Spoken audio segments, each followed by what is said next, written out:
The statements we're about to show you are from the Holy Qur'an, and is said to be the official, unchanged, pure word of God, revealed over 1400 years ago. Claiming to be the word of God is a heavy statement, and without proof, or if a single contradiction is found within the book, the apparent word of God will be proven false. So without further ado, let's put the book to the test. In the 23rd chapter, titled The Believers, from the 12th to the 14th verses, God is said to give a detailed description of how the human being is formed. It begins by saying, "We then placed him as a sperm drop in a place of settlement, firmly fixed. Then we made the drop into a alaqa." We will translate this word very soon. "And then we changed the alaqa into a lump. Then we made out of that lump into bones. And then we clothed the bones with flesh. Then we caused him to grow and come into being and attain the definitive human form." In the 21st century, we can now safely say that this verse is clearly describing the process of human development in correct chronological order. However, what we should be paying attention to in particular is the second stage, referring to the development of the embryo. The specific word used to describe the embryo in this verse is the word alaqa.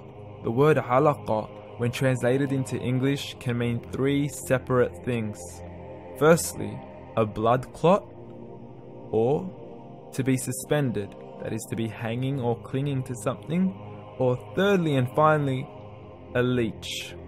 Now, all three definitions don't come anywhere near what we perceive to be the human embryo. So, why are these words used, and what significance do they share with the human embryo? Can the embryo be described as a blood clot? Well, what do you think? In the 3rd week of embryonic development, a tubular heart joins with the blood vessels to form a primordial cardiovascular system, and by the end of the 3rd week, the blood is circulating and the heart begins to beat on day 21.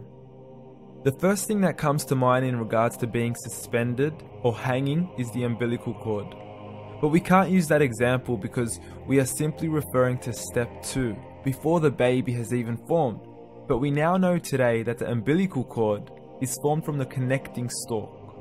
And the connecting stalk is formed as soon as the embryo is formed. The embryo's connecting stalk has even been described by John Allen and Beverly Kramer as an object to suspend the developing embryo in the extra-embryonic column. So an embryo is suspended and does have a strong resemblance with the blood clot. What on earth would an embryo have to do with a leech? Figure A shows the structure of an embryo at 25 days. Figure B shows a leech. Now please note once again that the embryo in this stage is no greater than the size of a kernel of wheat. This is an X-ray of the embryo at 22 days. This is the internal structure of a leech. It's mind-blowing stuff, but you still haven't seen anything yet. This is the head of the embryo at 22 days. The detail you are seeing right now is absolutely impossible to be seen with the human eye and can only be seen with a microscope. This is the back end of a leech. There's no other words used to describe this other than mind-blowing.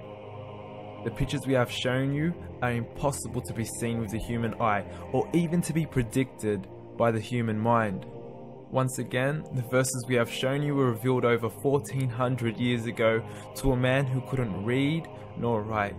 Are these the words of God? Descriptions of the human embryo in the Quran cannot be based on scientific knowledge in the 7th century. The only reasonable conclusion is that these descriptions were revealed to Muhammad from God, from God, from God, from God.